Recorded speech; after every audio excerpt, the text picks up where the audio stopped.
Hace algunos años, un oso había sido capturado por unos cirqueros. Lo tuvieron encerrado en una jaula de 4 metros cuadrados y él pasó ahí muchos años. El oso todos los días caminaba en el perímetro de la jaula, 4 metros, giraba, 4 metros, giraba y así sucesivamente. Cuando por fin el oso fue rescatado, fue llevado a una reserva natural enorme con unos espacios enormes para que él pueda caminar. Sin embargo, cuando al oso lo liberaron, el oso seguía caminando en los mismos 4 metros cuadrados que había caminado por tantos años. Ahí se dieron cuenta de que, aunque el oso ya estaba libre, en su mente él seguía siendo cautivo de esa jaula. Y te cuento esto porque una de las historias que más me llama la atención de la Biblia es cuando Moisés fue llamado a liberar al pueblo de Israel, un pueblo que había sido esclavo por más de 400 años y que había clamado a Dios para que lo liberaran. Y cuando ya estaban en el camino, es decir, ya estaban llegando a la tierra prometida, una tierra que Dios les había prometido, donde iba a ser próspera, donde iban a ser bendecidos, donde la presencia de Dios iba a estar con ellos, este pueblo comenzó a quejarse. Este pueblo comenzó a decir y actuar negativamente e incluso decían que de esclavos estaban mejor y que de gana los liberaron porque de esclavos estaban mejor. Y esto es triste porque aunque ellos ya estaban a 11 días de llegar a este lugar, de llegar a la tierra prometida, imagínate, a 11 días, ellos terminaron llegando en más de 40 años. Y muchos de ellos ni siquiera pudieron llegar porque en el camino murieron. Y es que ellos, así como el oso, aunque ya habían sido liberados, su mente seguía siendo mente de esclavos. Ellos seguían pensando como esclavos. Y sabes, hay gente que ya ha empezado a conocer a Dios, gente que ha recibido a Jesús como su Señor y Salvador, y de hecho que hace muchos años ya se congrega en un lugar y ha leído la Biblia, etc., pero siguen pensando como esclavos y por ende siguen viviendo como esclavos y se están perdiendo de la tierra prometida que Dios tiene para ellos. Y es que todo inicia en tu pensamiento. Un pensamiento se convierte en una emoción, en un sentimiento, y esto se convierte en una acción.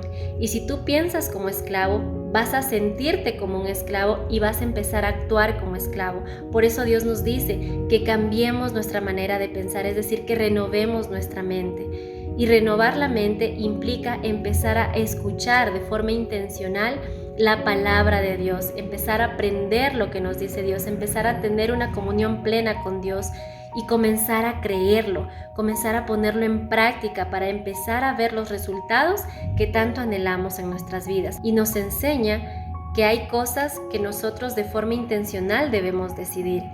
Por ejemplo, si tú eres intolerante a la lactosa y resulta que hay productos que tienen lácteos y que te gustan, tú puedes consumirlos, a la final es tu decisión, pero si tú ya sabes que tienen lactosa y que te va a hacer daño, ¿qué consecuencias crees que vas a vivir si tú los ingieres? Entonces, de forma intencional, por más ganas que tengas de consumirlos, por más que te atraigan, tú necesitas ser sabio y decir, no, yo no voy a consumir esto. ¿Por qué? Porque yo ya sé lo que va a pasar, yo ya sé cuáles van a ser las consecuencias. Eso significa ser intencional.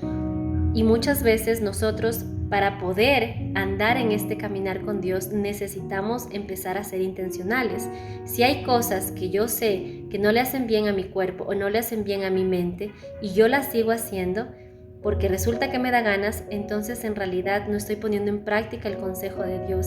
Yo necesito empezar a ser intencional y por más ganas que me dé, decirle no a eso. ¿Por qué? Porque yo sé cuáles van a ser las consecuencias y porque yo quiero llegar a mi tierra prometida no en 40 años, sino en esos 11 días que yo puedo llegar con la ayuda de Dios. Y en realidad cada persona vive un proceso con Dios diferente y depende muchísimo de ti, de tu predisposición, de la obediencia que tú pongas a las instrucciones de Dios para que tú puedas ver esos resultados que anhelas en tu vida. Tú decides en qué tiempo llegar a tu tierra prometida si es que tú comienzas a escuchar a Dios y comienzas a hacerle caso. Eso implica empezar a conocer su palabra, pero también empezar a ponerla en práctica.